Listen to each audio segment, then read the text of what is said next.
for my next trick, I need a spectator to shuffle this pack of playing cards here. And I need the spectator to give me about half of the cards right here. Okay, with this pile, I'm going to show the spectator what he should do with his own pile right here. Now, first of all, I just want the spectator to shuffle up his pile here. Okay, and of course, if he wants to, he can shuffle my pile too. Now, once he's finished, I need the spectator to cut a few cards from the top. Okay, put them behind his back and then just count the cards. Okay, and as he's doing this, the magician wouldn't look at it. Okay, and I want the spectator to count the cards very slowly so the magician can't hear how many cards he has behind his back. Now, since I don't have a spectator here, I'm going to count the cards myself, and I just want to mention it one more time, in a real performance the magician wouldn't know that. Okay, now in this case it's not a big problem. Now let's say the spectator cut a few cards from the top. 1, 2, 3, 4, 5, 6, 7, 8, 9. So the number 9 is going to be his secret number. And as the spectator does this, the magician can just shuffle the two packs into each other, so we're ready for the next part.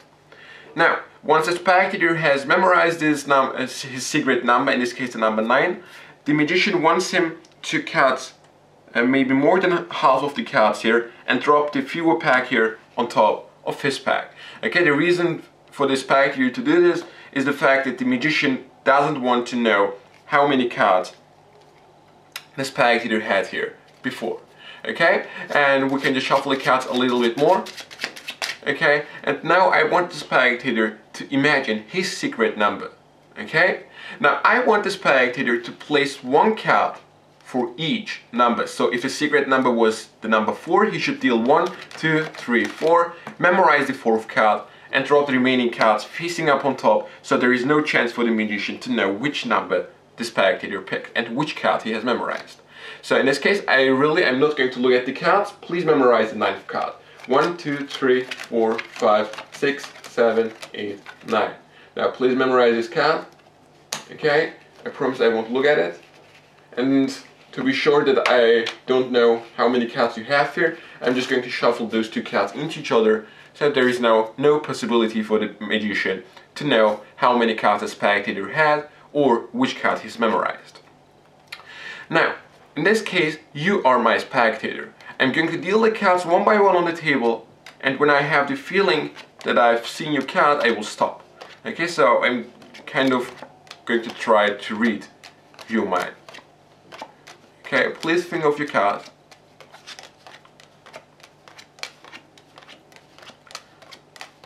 No, I don't think that your card is one of those cards here.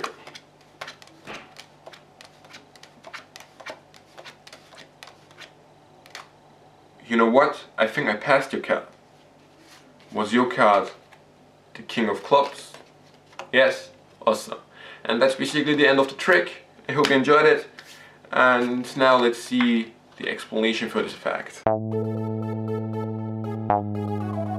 So here's the explanation for this trick.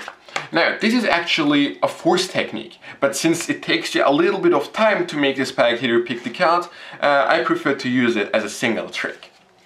So however, this is the way it works. Now you need the spectator to shuffle the pack of playing cards, okay? And you want the spectator to give you about half of the cards. And your reason for doing that is the fact that you want to show the spectator what he has to do with his pack. So you just take your pack, shuffle it, and you want the spectator to do the same thing.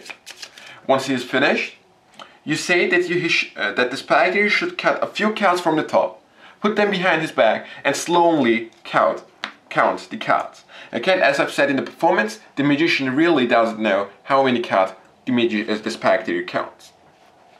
So he takes a few cards from the top. In this case, I will count them. 1, 2, 3, 4, 5, 6, 7, 8, 9, 10.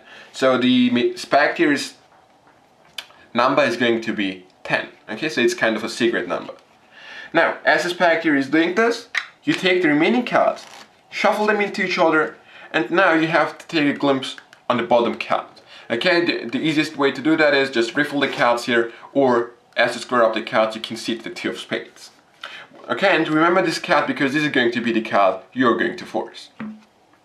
Once the spectator is finished, you want the spectator to cut about 2/3 of the pack here, take the bottom half, or the bottom part actually, and drop them on top of his pile. And your excuse for doing that is that the fact that you don't want to see how many cards this pack here had here before. Once you're here, you just explain why you did this, and as you're explaining this, you are going to overhand shuffle this pack. So you're holding it facing up, facing down, sorry, okay, and you peel one card. Okay, and as you peel the one card, you have to take the bottom card here with it, like so. And then you just shuffle the rest of the pack one by one on top of the pack until you have the feeling that you passed the 2 of spades, which was the card you're going to force. But if you don't want to fail, I would give you, I would consider you to go through the pack one by one. Now once you're here, the rest of the pack trick is actually self-working. You want this spectator to imagine his secret number, which was 10, and he should go through the cards one by one. Okay, I prefer to give him an example because sometimes the spectators just go 1, 2, 3, 4, 5, and you don't want this to happen. You want the spectator to go one by one, 1, 2, 3, 4, 5, 6, 7, 8, 9, 10. And as you can see, the number 10, his secret number, stops at the 2 of spades, which was the card you wanted to force. Now you want him to drop the remaining cards on top, okay, and notice the magician doesn't look at the cards at all. Okay, and that's in my opinion the best part of this trick, because the spectator thinks that you've never looked at the deck, and in my opinion that's the best part. However, you take then the both packs, or the spectator does this, and shuffles those 2 packs into each other. Now there are a lot of ways to reveal the card. Now one way would be, as I did in my performance, you can just go through the cards, and when you see the 2 of spades, you can just place 2 or 3 cards on top of it and then say, oh, I think I passed your card, and then just turn over the 2 of spades. Another way would be to use maybe a second deck, like when the spectator, yeah, I think that's a good idea. Now when the spectator is counting the cards, you just glimpse the bottom card, the 8 of spades, then you take a second pack and you say that you're going to make a prediction as this pack is counting the cards, and then you could just turn over the 2 of spades, sorry, the 8 of spades in this case, and then this would be a prediction. Okay, or if you don't want to make something like that, you can just say, like if you don't want to look at the deck at all, then you could say, I feel it was your card, the 2 of spades, and you would amaze the spectator. And that's basically the end of the trick. I hope you enjoyed it, and I see you next time.